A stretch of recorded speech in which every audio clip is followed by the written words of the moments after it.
salita ng hula. Mapalad ang nakikinig at tumutupad. Mapalad ang nahahapis at sila ay aaliwin. Mapalad ang nagugutom at sila ay bubusugin. Ang magtiis hanggang sa wakas, sila lamang ang maliligtas. Ang magtiis hanggang sa wakas, sila lamang ang siyang maliligtas. Lalaganap ang kasamaan at sila'y magkakanuluhan. Lilitaw ang mga bulaan dito sa sanlibutan. Makipot ang pintuan patungo sa kaligtasan. Malapad ang pintuan tungo sa kapahamakan. Ang magtiis hanggang sa wakas, sila lamang ang maliligtas. Ang magtiis hanggang sa wakas, sila lamang ang siyang maliligtas.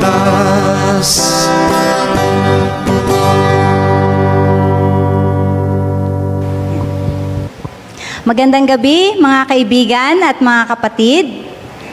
Yan. Naalala niyo ako? Yan, first day, no? Ano yung pinag-usapan natin?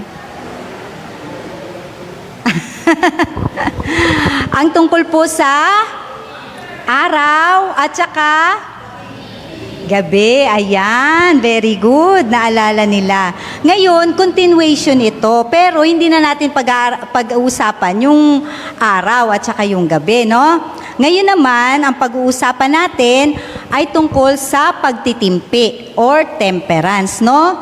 Kasama dyan yung intermittent fasting. Yan. Kung saan, alam niyo po ba, ang intermittent fasting ay makakapagpagaling, no? Ng ating mga karamdaman. So, malalaman po natin kung paano, no? Ayan. Ang sabi po ang ibig sabihin po ng temperance ay ang moderation o hindi sobra, no? Kahit mabuti pa yung pagkain. 'Di ba? Halimbawa, apple or grapes or halimbawa naman gulay. Hindi yung sobra, no? Kasi lahat ng sobra masama din, 'di ba? Ayan. At ano pa? Ito ay pagtigil o hindi pagtanggap sa mga bagay na makakasama sa atin. Halimbawa, mga bata, ang sigarilyo ba ay mabuti sa atin? Hindi, 'di ba? At kahit konti, hindi rin mabuti, 'di ba? So, ayun, yung mga ganong bagay ay iiwasan natin. Yun ang ibig sabihin ng pagtitimpi, no? Or temperance. Moderation sa mga mabubuting bagay sa atin na nakakatulong at pagtigil o hindi paggamit, no? Ng mga bagay na nakakasama sa atin. Ang sabi dito ni Ellen G. White, kilala niyo na si Ellen G. White, di ba? Pinakilala ko sa inyo last Sunday, no? Ayan.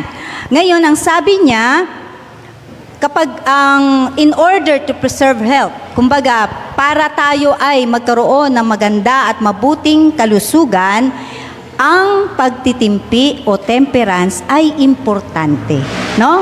Kailangan nating i-practice. Ayan. Sapagkat, hindi lang, di ba may mga tao na tinatawag na workaholic? Sinong workaholic dito? Kailangan, titigil din tayo, di ba? Mabuti ang trabaho. Pero hindi pwedeng sosobra. 'Di ba? Kailangan din natin magpahinga. Ayan. At ganun din sa pagkain at sa pag-inom. Kailangan nagtitimpi tayo sa mga bagay na nakabubuti sa atin at yung mga bagay na hindi nakakabuti hindi natin gagamitin. Ayan po. Ito po ang ating, ano yan, mga bata? Brain, di ba? Ayan. May iba-iba siyang compartment, no? Ayan. Yung kulay red, yun yung ating pag-uusapan. Dahil ito ang gumagana kapag kailangan nating mamili, magdesisyon, no? Ayan. Sabi dito, nababasa nyo ba? Sabi dito, ito ang siyang responsable sa ating pagre-reason. Ano yung pagre-reason? Pangangatwiran, 'di ba? Limbawa, merong nagpunta sa atin, sabing ganun, uy, bilhin mo to, maganda to sa'yo. Anong gagawin ng frontal lobe natin? Titingnan natin, maganda nga ba sa akin to? Ayan, yung reasoning, 'di ba? Tutulungan tayo ng ating brain sa frontal lobe na tayo ay magdesisyon ng tama at nakabubuti sa atin at sa ating kapwa. Ayan. At ito rin yung na responsable kapag tayo nagpaplano. 'Di ba? Pag may mga gusto tayong abutin na pangarap, 'di ba nagpaplano tayo? O limbawa, gusto mo magnegosyo. Ayan. Siyempre, paplanuhin mo yun. Tama ba yung pera mo? Kasya ba? Para dun sa gagawin mong negosyo, di ba? Ganun yun. Ang frontal lobe natin ang siyang nagdidesisyon. Ganun din, sabi dito kapag meron tayong, halimbawa, bigla na lang tayong nagalit. Ayan. Nainis. Ayan. Ang frontal lobe natin, ang pumipigil sa atin, no? Op. Nakakalason pag nagagalit, malalason yung dugo mo. O di ba, maaalala nyo yun? Kaya, hinga ng malalim at manalangin, di ba? Para mawala yung inis at galit. Yan, yung frontal lobe natin ang magsasabi sa atin. Plus, yung mga may problema tayo, di ba? Ito rin ang tumutulong na para siya yung nagpa-process. Siya yung gumagawa para ma-resolba ang ating problema. Nasaan kaya yung frontal lobe natin? Ito, di ba? Nasa noo. Ayan, very good. At yung ating mga emosyon, no? Ayan. Dapat, katulad niyan, halimbawa na in love. Sabi ng nanay at tatay, anak, wag siya. Kasi alam nyo ba, mga bata, ang mga magulang, parang meron niyang intuition. Alam mo yun? Nararamdaman nila. No? Nakikilala nila. Kasi meron na silang karanasan. Kaya makikinig kayo sa mga magulang nyo, ha? Lalo na sa pagpili ng inyong mamahalin. No? Huwag puro emosyon, ha? Gamitin din ito. Para hindi umiyak. No? Ayan. Tapos, siya rin naman ang nagja-judge. Halimbawa, sa isang bagay, nag-away yung sa isang ina, nag-away yung mga anak, 'di ba? Nag-away yung dalawang anak niya. Siyempre, kailangan ng judgment ng nanay kung sino ang dapat na paparusahan. Pero madalas, ano nangyayari? Lahat pinarurusahan. 'Di ba, no? Tama naman din 'yun. Para magtulungan silang magkakapatid, 'di ba? Yung walang kasalanan, sige na nga, huwag mong gawin yan para hindi rin ako mapalo. Di ba ganon? So yun ang gagawin natin. Ngayon, ang mga function niya, ito ang kung saan yung ating karakter, yung ating frontal lobe. Nandun yung karakter natin. Di ba? Yung pag-uugali natin, the way we talk, di ba? The way na paano tayo makipag-usap sa kapwa, di ba? Doon tayo nakikilala. Ayan. Plus, ito rin ang ine-exercise natin, no? Pag tayo ay merong gustong mangyari, 'di ba? Yung will natin. Ayan. At halimbawa, yung napunta tayo sa isang lugar na merong mga napapanood ako na yung nakaka-survive sa dagat, no? Nalaglag sila from parachute, nalaglag sila sa dagat, mag-isa lang sila. Yung alam mo yun, yung will nilang mabuhay. O, di ba? Kahit ilang araw na sila doon sa dagat, buhay pa rin. Kasi meron silang will, di ba? Ayan, at nare-rescue sila. Ngayon, ito rin yung pinanggagalingan ng conscience natin. Dito nakikipag-usap ang Panginoon sa atin, sa ating frontal lobe. Sinong nananaginip dito? Alam nyo ba, pag kayo nagising ng madaling araw, alas 3, mag-pray kayo. Kasi ginigising kayo ng Panginoon. Gusto niya makipag-usap sa inyo. Naniniwala kayo? Oo, totoo yun. At pag nanaginip kayo, minsan yun ang way ng Panginoon para kausapin kayo. 'Di ba? Ayan. At ito rin ang kung saan tayo yung prayer natin, no, yung pakikipag-usap natin sa Panginoon. Dito natin ginagawa sa ating frontal lobe. So, diyan po yung temperance natin. 'Di ba? Ngayon, kung nais natin na magkaroon ng maligayang buhay, 'di ba? Ang Diyos ay sundin natin, 'di ba? Sa pamamagitan ng ating temperance at tamang pagdedesisyon, no? Kasi ang Diyos ang nagbigay sa atin ng frontal lobe, 'di ba? So, yan, tayo ay laging makipag-ugnayan sa Panginoon. Sabi ni Ellen G. White, ang importance daw ng regularity ng pagkain at ng pagtulog ay wag daw babaliwalain. Sino dito ang kumakain ng hapunan ng marami? Walang makain. Ayan, marami. Di ba? Kasi masarap yun, di ba? Bago matulog, sabi nga nung ibang lola't lolo kumain ka bago ka matulog. Pero alam nyo, mali yun. Malalaman po natin kung bakit hindi tamang kumain ng marami sa gabi. 'Di ba? Ayan. At sabi nga dito ni Ellen White, kailangan bigyan natin ng pansin yung oras ng pagkain at pamamahinga at pagtulog, 'di ba? Lalo na daw saan? Sa mga kabataan. Kasi mga kabataan dapat marami silang tulog. Bakit? Kasi hindi pa sila matured. Lumalaki pa sila. Nagde-develop pa yung brain nila, nagde-develop ng mga organs nila. So, kailangan nila ng tulog na marami para makapag-repair at makapag-produce ng magandang cells ang ating katawan. Alam niyo po ba, ang ating katawan ay merong 2 mode? Anong mode nyo ngayon? Masaya, di ba? Ayan. Ang mode ng katawan natin ay merong fasting at feeding time. Ayan. Kaya sabi ni Ellen White, bigyang pansin ang pagkain at pagtulog.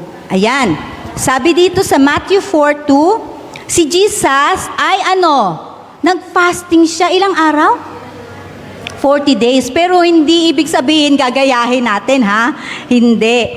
Ayan ay para paghanda sa kanyang mission. Kaya siya nag-fasting si Jesus. Kaya tayo, pag meron tayong, ang nanay ko, naaalala ko, anak, magpa-fasting ako ngayon, itong araw na to, kasi may hinihiling ako sa Diyos. Lagi ko yan naaalala si mama. Ganun. Pag may hinihiling siya sa Panginoon, nagpa-fasting siya. Pati si Papa, ganun din. So yan, alam nyo maraming mga character sa Bible, nagpa-fasting sila pag may hinihiling sila sa Panginoon. O kaya naman, meron silang karamdaman, o kaya naman, meron silang gagawing mahalaga. Kagaya ni Jesus, may gagawin siyang mahalaga kasi ililigtas niya yung buong sangkatauhan. So kailangan niya mag-fasting ng mahaba. Ayan. Alam nyo ba, kapag ang katawan natin ay kumakain, nagpo-produce siya ng enzyme na tinatawag na ISS. Ayan.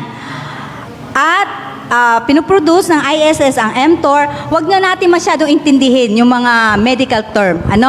I-explain ko na lang na ito yung pagkain, Yung ISS. Yan. Pag kumakain tayo, yan ang mga lumalabas sa ating katawan. Yan yung sa digestion natin nangyayari. Pero pag nagpa-fasting tayo, ang lumalabas ay yung sirtuins. Yung sirtuins naman, naglalabas siya ng AMPK, at namumuo sila sa ULK complex. At lumalabas yung enzyme o yung macrophage. Alam niyo yung macrophage, di ba? Nasabi ko na nung Sunday.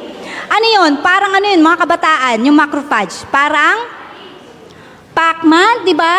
O, kain ng kain, ganyan yung kinakain niya yung mga marumi, di ba? Yung mga bulok na cells, kinakain niya. Anong ginagawa niya? Nilalabas niya sa katawan. So yun po, no? Yun yung tinatawag na autophagy. Alam na natin kung ano yung autophagy? Ang autophagy ay self-eating.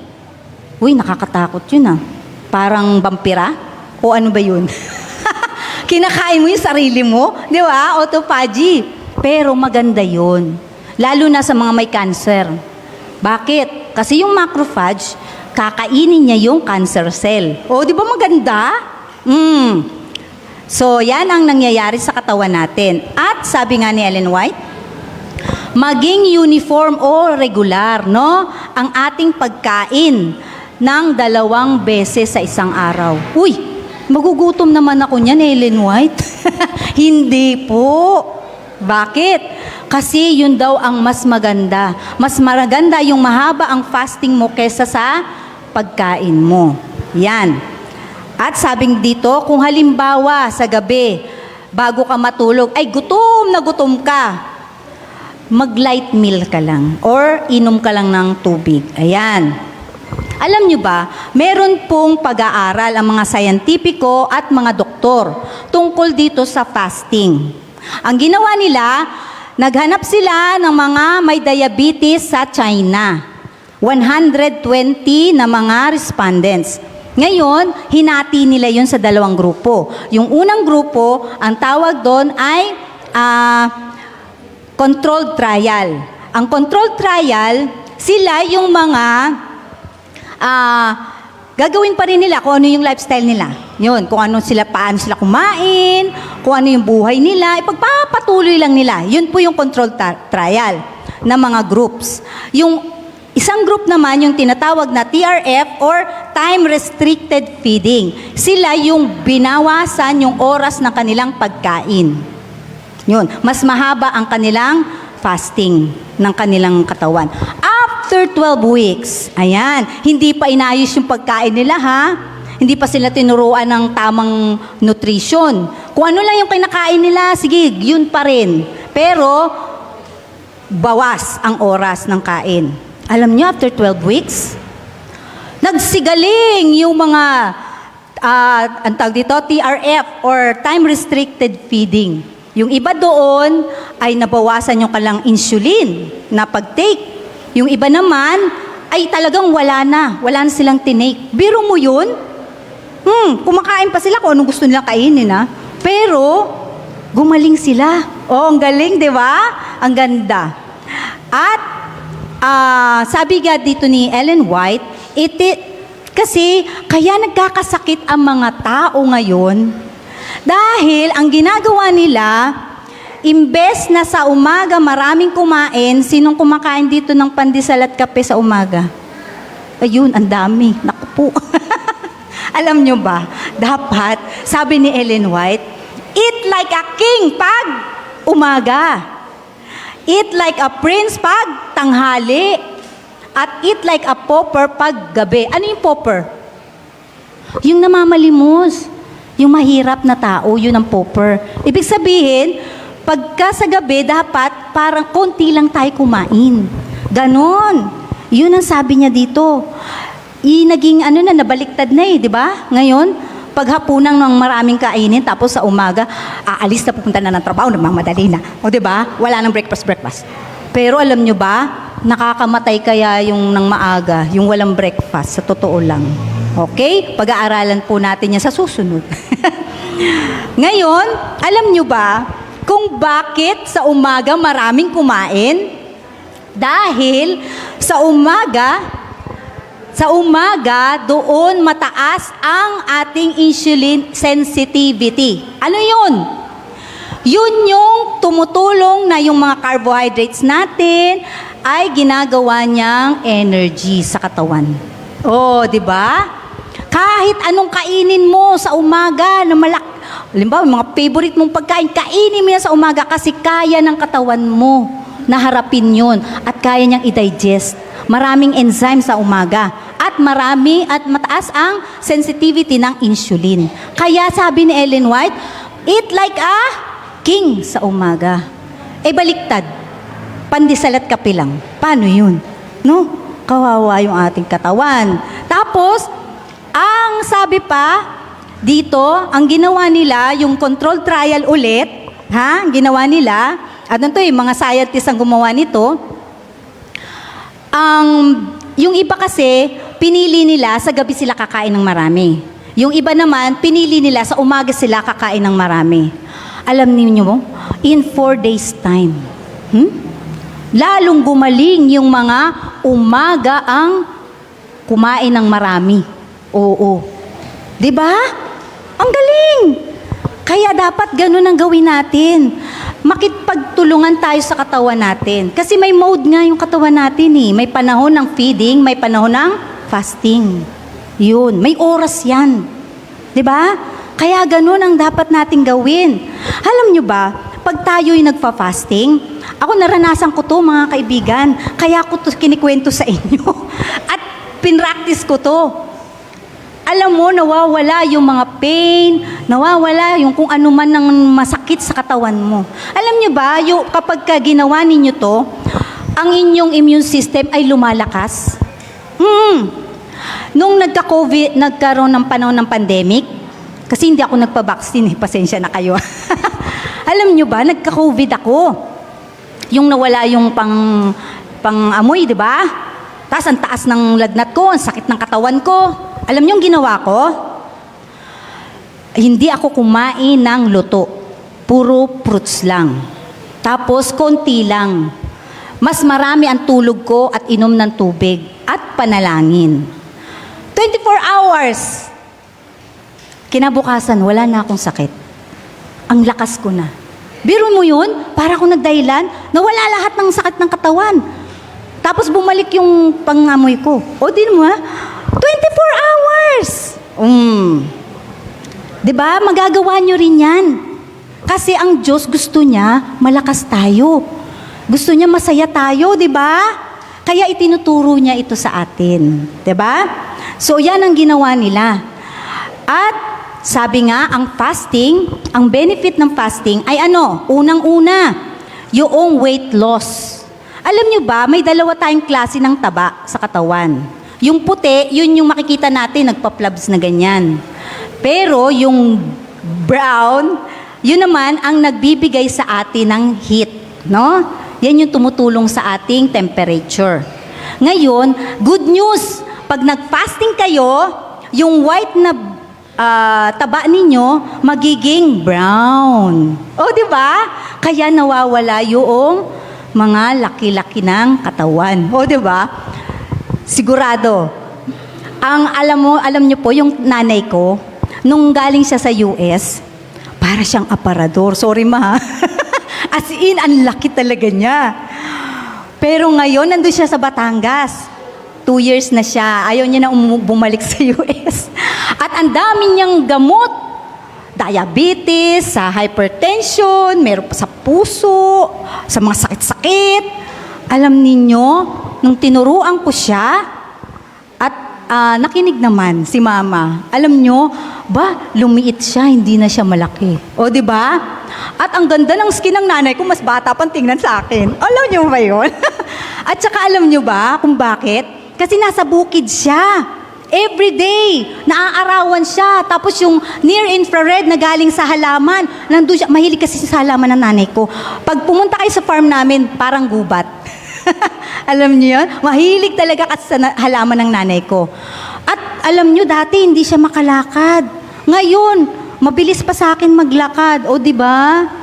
Alam niyo kung ilang taon na nanay ko? Birthday niyo nung December 4. 98, hindi. 79. Oh, di ba? 79 years old na yung nanay ko. Biro mo, lakas pa, no? Nakakapagtanim pa siya. Oh. Kaya, naku, magagawa ninyo yan. Mawawala yung masakit nyo pag ginawa ninyo to. At, alam nyo ba, yung ating microbiome, yung community ng microbiome natin, mapapalitan. Kung puro bad bacteria yan, mapapalitan ng good bacteria pag nagpa-fasting tayo. At alam nyo ba, yung gut, Siya yung nagpo-produce ng stem cell. Diba ang mahal-mahal ng stem cell? Magkano yun? 100,000. Para papaturo ko, isang beses lang. 100,000 na. Pero ano nangyayari? Pagka naturo ka ng stem cell, di ba bumabata? Gumaganda? Pwede tayo magkaroon ng stem cell libre. Saan? Sa ating gut. Tulungan lang natin yung ating tiyan. No? Kumain tayo ng tama. Gawin natin tong fasting sa gabi. Huwag na tayo kakain sa gabi, ha? Ayan. At sabi dito, yung ating, ang tawag dito, nakalimutan. Yung ating sensitivity, insulin insensitivity, yan. Kanina nasabi ko na. At yung ating anti-aging. Alam nyo ba yun? O kasi nga, magpuproduce ka ng stem cell dahil nga gumanda na yung iyong gut microbiome. Ay di gaganda yung iyong balat at yung iyong pagtanda ay babagal. 'Di ba? Dahil may stem cell ka. Ayan. Tapos, yung ating immune system, yun, katulad na-explain ko sa inyo, 'di ba, kanina? Na ako, 1 day lang ang sakit sa akin. Kahit maulanan ako, alam nyo ba? Hindi ako basta-basta nilalagnat o sinisipon. Kaya nyo rin yan. Mangyayari din yan. Diba? At sabi dito, growth hormone. Sinong gusto tumangkad? Ayan, tatangkad kayo. Basta huwag kayong magpupuyat. At huwag kayong kakain ng gabi na. Okay? Ayan. At sabi dito, reduce inflammation. Yung mga may sakit, ay may aray-aray, o kaya may mga bukol-bukol. Kasi yung bukol, minsan hindi naman masakit, minsan bukol lang, di ba? Nakakatanggal pala yun pag nag-fasting ka sa tamang oras. Ayan. At sabi dito, ang pinakamaganda, yung ating mental health. Hindi na tayo magiging pikunin. Oh, di ba? At hindi na tayo mainisin. Tapos lagi na lang happy, masaya. Kahit na inaaway ka na, okay lang, 'di ba? Kasi maganda yung disposition mo, 'di ba? 'Di ba mas maganda yung ganun, no? Oh, at magiging kaibigan mo yung kaaway mo, o 'di ba? Kasi gagawan mo siya ng mabuti. At syempre mag-iisip 'yan, o 'di ba? Uy, naaway ko na, binabati pa ako, 'di ba? Maganda 'yon. So, ayan ang mga benefits ng fasting. Hindi lang yan, marami pa. Wala na tayong oras, ha? Ayan. Ngayon, sabi dito sa Bible, tama ba yung ginawa ko? Ayun. Sabi ng Panginoon, sa sulat ni Ellen White, ang law daw ng Panginoon, saan isinulat? Sabi, di ba sa Bible, merong sinulat sa puso natin? Ayan, nakalagay, every nerve, bawat nerve natin nakasulat ang law ng Panginoon. Subukan kaya ng dugo natin na huwag sumunod sa law ng Panginoon. Anong mangyayari sa atin? Hindi siya iikot. Anong mangyayari? Mamamatay. Tama. Buti na lang masunurin yung dugo natin, ano? Buti na lang masunurin yung mga system na ang katawan natin, di ba? Kaya wag natin aawayin, yung ating mga organs. Mahalin natin ang ating katawan kasi binigay yan sa atin ng Panginoon para tayo'y makapaglingkod sa iba at sa ating Panginoon. Ayan. At sabi pa, kapag kung ano daw ang ating itinanim, siyang ating aanihin. Sinong nanay dito nagpapakain ng hotdog sa anak? Nako, wag na po natin pakainin ng hotdog ang ating mga anak. Kasi nagtatanim po tayo ng cancer sa kanila. Opo. Ako, rin ako nito Guilty din ako noon. Noon yun. Buti na lang. Tinuruan ako ng Panginoon. At masaya ang aking mga anak. Kumakain sila ng gulay, ng salad. Yan, di ba? Turuan niyo yung mga anak niyo kumain ng ganun. Kasi magiging masaya ang kanilang katawan. Ayan. At sabi dito sa atin, sa Titus, huling-huli, Titus 3:4-5, but after that the kindness and love of God, our Savior, toward man appeared. Kumbaga, kaya tayo naligtas dahil saan? Sa pag-ibig ng Diyos, di ba? Not by works, hindi sa ating kakayanan, no? Hindi tayo pwedeng manuhul sa Panginoon. Lord, ginawa ko tong mabuti. bigyan mo akong buhay, hindi pwede. Hindi ganon, no? Actually, ang Diyos pa rin ang nagbibigay sa atin ng kakayanang gumuwang mabuti. Bakit? Sa kanyang biyaya, no? Yung grace ng Panginoon. Kaya nagagawa natin na magmahal ng kapwa natin, gumawa ng mabuti para sa kanila, di ba? Ayan po. At sabi dito, but according to His mercy, He saved us. Yan, sa kanyang awa, tayo'y kanyang niligtas by the washing of regeneration. Pag nag-fasting kayo, mare-regenerate ang inyong mga system, ang inyong mga cells. At magpuproduce siya ng magandang DNA. Di ba? At renewing, nire-renew ang ating mind. Di ba? Ang ganda. Sino ang nagre-renew at nagre-regenerate? Diyan nabasa natin. Ang Holy Spirit. Sino ba ang Holy Spirit? Ang Diyos. Di ba?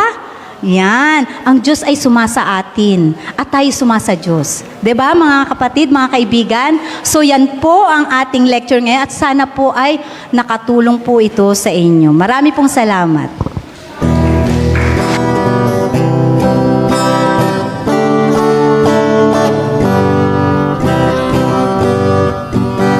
Mapalad ang bumabasa ng salita ng hula. Mapalad ang nakikinig at tumutupad. Mapalad ang nahahapis at sila ay